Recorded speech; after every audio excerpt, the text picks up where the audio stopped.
Welcome to Shriji food. હું છું મનીષા ઠક્કર. આજે આપણે જોઈશું કે ઘરે પાત્રાને કેવી રીતે ફ્રોઝન કરવા. આજકાલ માર્કેટમાં દરેક વસ્તુ ફ્રોઝન મળતી હોય છે, પણ તમે પ્રિઝર્વેટિવ વગર પણ ઘરે એ વસ્તુને ફ્રોઝન કરી શકો છો. તો આજે આપણે પાત્રા કેવી રીતે ફ્રોઝન કરવા એ જોઈશું, અને આ મેથડથી તમે પાત્રાને 3 મહિના સુધી સ્ટોર કરી શકો છો. તો જેને પાત્રા ભાવે છે એના માટે તો આ ખૂબ જ ઉપયોગી રેસીપી છે, પણ જે લોકો નોકરી કરે છે કે ઘરમાં નાનું બાળક હોય અને વારે ઘડીએ પાત્રા બનાવવાનો સમય ના મળતો હોય તો એ લોકો માટે પણ આ ખૂબ જ ઉપયોગી રહેશે. તો ચાલો પાત્રા કેવી રીતે બનાવવા અને એને કેવી રીતે ફ્રોઝન કરવા એ જોઈ લઈએ. નવી નવી રેસીપી શીખવા માટે ચેનલને સબસ્ક્રાઇબ કરવાનું ના ભૂલશો.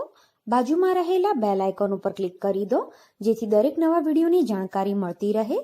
હવે શ્રીજી ફૂડની એપ તમે ગૂગલ પ્લે સ્ટોર અને એપલ સ્ટોર પરથી પણ ડાઉનલોડ કરી શકો છો. સૌથી પહેલાં તો પાંદડા બનાવવા માટે કે એને બનાવીને ફ્રોઝન કરવા માટે જે પાંદડા વાપરીએ એની ક્વોલિટી ખૂબ જ ઇમ્પોર્ટન્ટ હોય. એને ઊંધા ફેરવો તમે એટલે એની નસોનો જે કલર છે એ અલગ અલગ દેખાશે. આ લીલો કલર છે, બીજા પત્તામાં તમે જુઓ છો કાળો કલર છે, અને આ જે પત્તું છે એમાં મિક્સ કલર દેખાય છે. સૌથી નાના પત્તા તો ઓલવેઝ કૂણા હોય જ, પણ જ્યારે મોટા કે મીડિયમ સાઇઝના પત્તા લો ત્યારે એની નસોનો કલર કાળો હોય એવા જો લેશો તો એ પત્તા ખૂબ જ સરસ હોય છે. એને ચડતા ઓછો સમય લાગે, એમાં ખજૂરી નથી હોતી. ઘણીવાર તમે પાંદડા ખાઓ તો ગળામાં તમને ખૂંચતું હોય એવું થાય, એ પત્તાની ક્વોલિટીના લીધે થાય. એટલે આ જે પણ એની નસોનો જાડો જાડો ભાગ હોય એ આપણે ચપ્પાની મદદથી કાપી લેવાનો છે. એટલે બને ત્યાં સુધી કાળી નસોવાળા પત્તા લેજો, અથવા તો નાની સાઇઝના પત્તા ઉપયોગમાં લેજો. આ રીતે નસો કાઢીને પાંદડાને સાફ કરી લેવાના છે. હવે એને સરસ રીતે ધોઈ લઈશું. તો તમે જોઈ શકો છો આટલો બધો જાડો ભાગ મેં આમાંથી કાઢી નાખ્યો છે.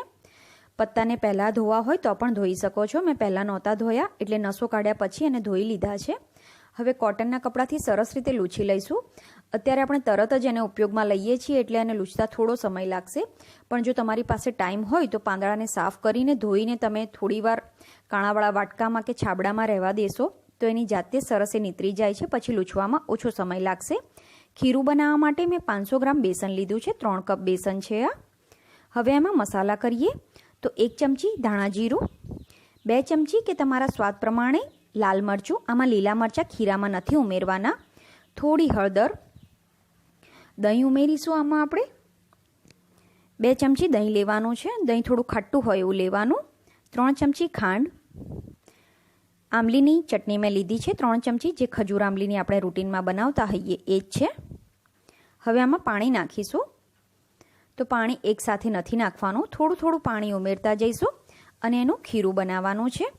જ્યારે પણ પાંદડાને તમે ફ્રોઝન કરો ત્યારે આમાં ક્યારેય પણ વાટેલા લીલા મરચાં કે આદુનો ઉપયોગ નહીં કરવાનો. તમે રૂટીનમાં પાંદડા બનાવતા હોય તો તમે જો ખીરામાં વાટેલા આદુ મરચાં નાખતા હોય તો નાખી શકો છો, પણ ક્યારેય ફ્રોઝન કરવામાં નહીં નાખવાના. તો પહેલાં પાંદડાની ક્વોલિટીનું ધ્યાન રાખજો, અને બીજું ખીરામાં તમારે વાટેલા લીલા મરચાં નથી નાખવાના. 1 કપ પાણી તો મેં ઉપયોગમાં લઈ લીધું હતું, અને બીજું 2 ચમચી જેટલું પાણી મેં ઉમેર્યું છે. ખીરું વધારે જાડું પણ નહીં અને પાતળું પણ નહીં એવું રાખીશું, અને સહેજ પણ એમાં ગાંઠા પડેલા ના હોવા જોઈએ. એકદમ સ્મૂથ ખીરું હોવું જોઈએ. આ રીતની મીડિયમ થીક કન્સિસ્ટન્સી રાખવાની. હવે એમાં મીઠું નાખીશું. મીઠું છેલ્લે નાખવાનું કારણ એ છે કે પહેલાં જો આપણે નાખીએ તો લોટ ફૂલેલો હોય એટલે ઘણીવાર મીઠું વધારે પડવાનો ચાન્સ રહે, એટલે છેલ્લે મીઠું નાખો તો વધારે ના પડે. આ ટાઈમે એને ચાખી લેવાનું. જે પણ વસ્તુ તમને ઓછી લાગે એ તમે નાખી શકો છો. તો અત્યારે મને મીઠું થોડું ઓછું લાગે છે તો હું નાખીને મિક્સ કરી લઉં છું. ખટાશ ગળપણ જે પણ ઓછું લાગતું હોય એ તમે આમાં નાખી શકો છો. સરસ રીતે ખીરું બની ગયું છે. જે પાંદડા આપણે લૂછીને તૈયાર રાખ્યા છે એને હવે ચોપડવાની પ્રોસેસ કરીએ. તો આ બાજુનો ભાગ નહીં પણ એને ઊંધા ફેરવીને જેનો પાછળનો ભાગ હોય કરકરા જેવો એના ઉપર આપણે ખીરું લગાવવાનું. તો આ રીતે ખીરું તમારે લગાવતા જવાનું છે. ઘણા લોકો એક એક પાંદડા ઉપર લોટ ચોપડીને રોલ વાળતા હોય છે, પણ એમાં ટાઈમ પણ વધારે લાગે, અને જો તમે ઢોકળિયામાં એને બાફવા મૂકો તો એ જગ્યા પણ વધારે રોકે. એટલે હંમેશા 4-5 પાંદડા ભેગા કરીને એનો રોલ વાળશો તો તમારી મહેનત ઓછી થઈ જશે અને બફાવામાં સમય પણ ઓછો લાગે છે, અને સેમ બહાર જેવા રોલ બનશે. આ રીતે તમે પાંદડું મૂકો, પછી બીજું પાંદડું આ રીતે મૂકવાનું. આ રીતે મૂકવાથી જ્યારે તમે રોલ વાળો ત્યારે ક્યાંય જાડો પાતળો ના રહે, સરખી જગ્યા એને મળી રહે.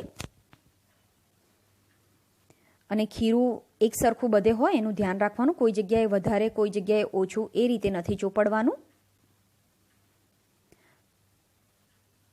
અને પાંદડા જે પણ આપણે લીધા હોય એ નાના મોટા એ રીતે એડજસ્ટ કરવાના. સૌથી નીચે જે તમે પાંદડું મૂકો એ મોટું લેવાનું અને પછી અંદર જે પાંદડા તમે ઉપયોગમાં લેતા હો એ તમે નાના કે મીડિયમ સાઇઝના લઈ શકો છો. અને લૂછતી વખતે બાય ચાન્સ કોઈ પાંદડા તૂટી જાય છે તો એને પણ ફેંકવાની જરૂર નથી. આ રીતે તમે એને ક્યાંય પણ મૂકીને સેટ કરી શકો છો. જ્યાં પણ તમને લાગે કે અહીંયા જગ્યા છે એ જગ્યાએ એ તૂટેલું પાંદડું મૂકી દેવાનું. તો આ રીતે મેં 4 પાંદડા ઉપર લોટ લગાવ્યો છે. હવે પહેલાં એની કિનારી આ રીતે વાળી દો અને થોડું થોડું બેસન લગાવી દો. હવે આ રીતે એનો ટાઈટ રોલ વાળવાનો છે. તમારાથી જેટલો પોસિબલ હોય એટલો ટાઈટ રોલ વાળજો. કિનારી પણ આ રીતે સેટ કરી દેવાની ને પછી સરસ આવો રોલ વાળી દેવાનો છે. તો આ રીતે બાકીના 2 રોલ પણ હું વાળીને તૈયાર કરી લઉં છું. હવે મેં એક કઢાઈમાં પાણી ગરમ કરવા માટે મૂકી દીધું છે. પાણીના લેવલનું ખાસ ધ્યાન રાખવાનું.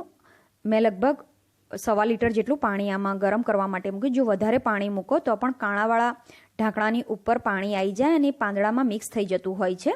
એટલે પાણીનું ખાસ ધ્યાન રાખવાનું. ઢાંકણાની ઉપર આપણે જે કાણાવાળું ઢાંકણું લીધું છે એના ઉપર થોડું તેલ લગાવી દઈશું જેથી પાંદડા એમાં ચોંટે નહીં. પાણી ઉકળે એ પછી જ તમારે બનાવેલા પાંદડાના રોલ આમાં મૂકવાના છે. 3 રોલ અત્યારે બન્યા છે.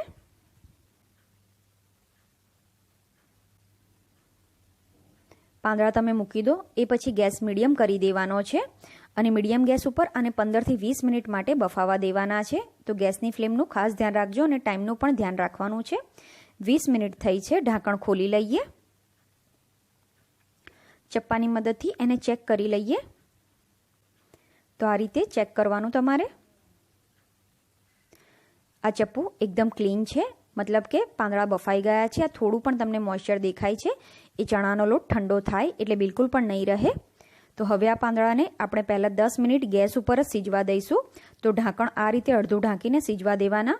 પછી મેં કઢાઈની નીચે ઉતારી લીધી હતી અને આ પાંદડાને લગભગ 4 થી 5 કલાક મેં ઠંડા થવા દીધા છે. પાંદડાને તમે અડો તો એ ઉપરથી તો ઠંડા લાગે પણ જ્યારે ફ્રોઝન કરવાના હોય ત્યારે એ એકદમ સરસ રીતે ઠંડા થયેલા ખૂબ જ જરૂરી છે. તો આ 4 થી 5 કલાક માટે પાંદડાને મેં ઠંડા થવા દીધા છે. હવે એક ઝીપ પાઉચ લેવાનું છે. ઝીપ પાઉચ તમને સ્ટેશનરીની દુકાને મળી જશે. એમાં આ બનાવેલો રોલ મૂકી દઈશું. તમારે મોટું ઝીપ પાઉચ લેવું હોય ને એકસાથે તમારે બધા રોલ મૂકવા છે તો પણ મૂકી શકો અને આનાથી નાની સાઇઝનું પાઉચ લઈને અલગ અલગ મૂકવા છે તો પણ મૂકી શકો. પાઉચને બંધ કર્યા પછી આ રીતે કિનારીમાં એક તમારે સ્ટ્રો લગાવવાની અને સ્ટ્રોની મદદથી એમાંથી બધી જે હવા હોય એ તમારે ખેંચીને બહાર લઈ લેવાની. એટલે વેક્યુમ પેક જેવું આનું પેકિંગ બનીને તૈયાર થઈ જશે. હવે આ જે રોલ છે એને ફ્રીઝરમાં મૂકવાનો. તો આને હું ફ્રીઝરમાં મૂકી દઈશ અને ડીપ ફ્રીઝરમાં તમે આ રોલને 3 મહિના સુધી સ્ટોર કરી શકો છો. તો એને ફ્રીઝમાં નહીં પણ ફ્રીઝરમાં મૂકવાનો છે. તો 1 મહિનો થયો છે આ રોલને આપણે ફ્રીઝ કરે. તો આમાંથી હું કાઢીને તમને બતાવું તો આ રીતે એકદમ હાર્ડ થઈ ગયો હશે. એકદમ આમાં બરફ જામી ગયો હોય આ રીતનું એનું ટેક્સચર હોય. તમે ખબર હોય તો આ રીતના ફ્રોઝન પાંદડા પણ માર્કેટમાં તૈયાર મળતા હોય છે. સેમ એવું જ આનું ટેક્સચર હોય છે. હવે આ રૂમ ટેમ્પરેચર પર આવે ત્યાં સુધી એને રહેવા દેવાના. પછી આપણે એને કટ કરીશું.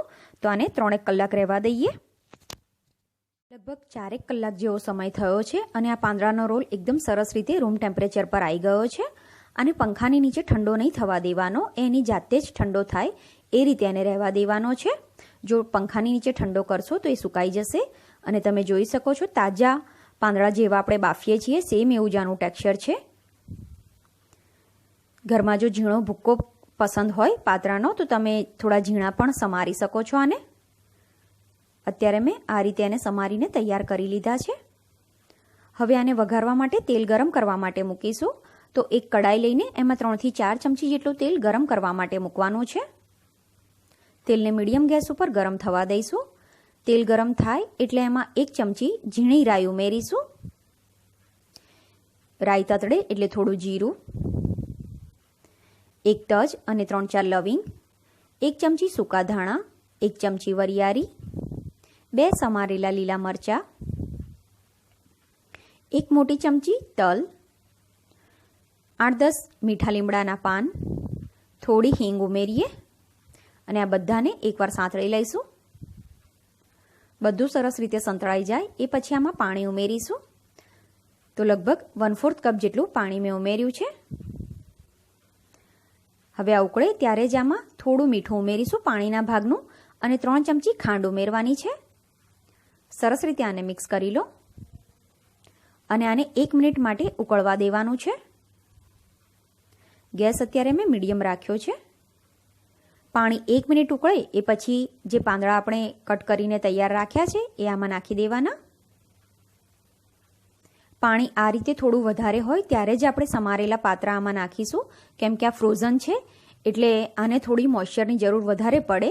એટલે પાણી આ રીતે થોડું વધારે હોય ત્યારે જ એમાં કટ કરેલા પાત્રા ઉમેરી દેજો.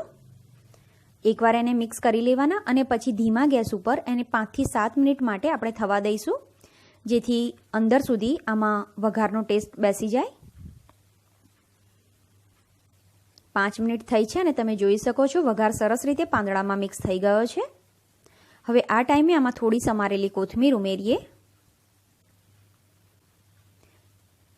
મિક્સ કરીને હવે ગેસ બંધ કરી દેવાનો છે અને છેલ્લે આમાં લીંબુનો રસ ઉમેરીશું. ગેસ બંધ કર્યા પછી લીંબુનો રસ ઉમેરવાનો છે. સરસ રીતે એને ફરીથી મિક્સ કરી લો. તો આ પાત્રા તૈયાર છે. તો ફ્રેન્ડ્સ, હવે આ પાત્રા બનીને તૈયાર છે. પાત્રાને બનાવીને ફ્રોઝન કરવા માટે જણાવી એટલી ટિપ્સનું ધ્યાન ચોક્કસથી રાખજો. તો ફરીથી પણ હું તમને એ ટિપ્સ જણાવી દઉં. સૌથી પહેલાં તો પાંદડાની ક્વોલિટી એકદમ સારી લેવાની છે. બીજું, જ્યારે તમે એનું ખીરું બનાવો છો ત્યારે ખીરામાં તમારે વાટેલા આદુ મરચાં એટલે કે કોઈ પણ લીલી વસ્તુ એમાં તમારે નથી નાખવાની. જે પણ તમારે નાખવું છે એ વઘારમાં નાખવાનું. ત્રીજું, એને પ્રોપર ટાઈમ સુધી બાફવા ખૂબ જ જરૂરી છે. ચોથું, જ્યારે તમે એને ઠંડા કરવા માટે મૂકો છો ત્યારે પંખાની નીચે એને ઠંડા નહીં થવા દેવાના. એની જાતે જ રૂમ ટેમ્પરેચર પર આવે ત્યાં સુધી એને રહેવા દઈશું. અને પાંદડાનો રોલ જાડો હોય એટલે એને ઠંડા થવામાં 4 થી 5 કલાક જેટલો સમય લાગી જાય છે. એટલે એને ફ્રીઝ કરવામાં સહેજ પણ ઉતાવળ ના કરતા.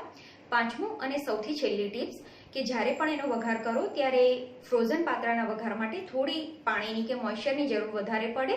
એટલે પાણીની ક્વોન્ટિટી થોડી વધારે હોય એ સમયે તમે એમાં સમારેલા પાત્રા નાખી દેજો અને ધીમા ગેસ ઉપર 5 થી 7 મિનિટ એને થવા દેજો, જેથી એનો ટેસ્ટ ખૂબ જ સરસ લાગે.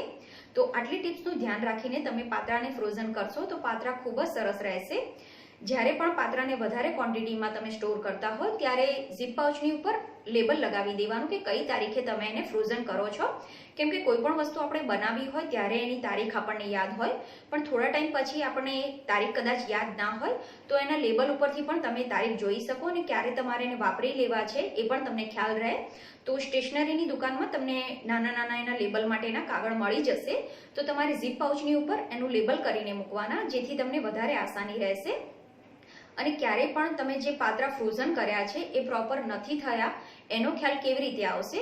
તો જ્યારે પણ તમે પાત્રાને ફ્રીઝરમાંથી કાઢશો અને પછી જ્યારે એનો ઉપયોગમાં લેશો 3-4 કલાક પછી, તો અત્યારે મેં તમને જે રીતે કટ કરીને બતાવ્યું સેમ જેવું બાફેલા પાત્રાનું ટેક્સચર હતું ફ્રેશ જેવું એવું જ હોવું જોઈએ. જ્યારે પણ તમે એને કટ કરો ને તમને એમાંથી ભૂક્કા ભૂક્કા જેવું લાગે ત્યારે તમે સમજો કે તમને એને ફ્રોઝન કરવામાં ક્યાંક કોઈક મિસ્ટેક થઈ છે.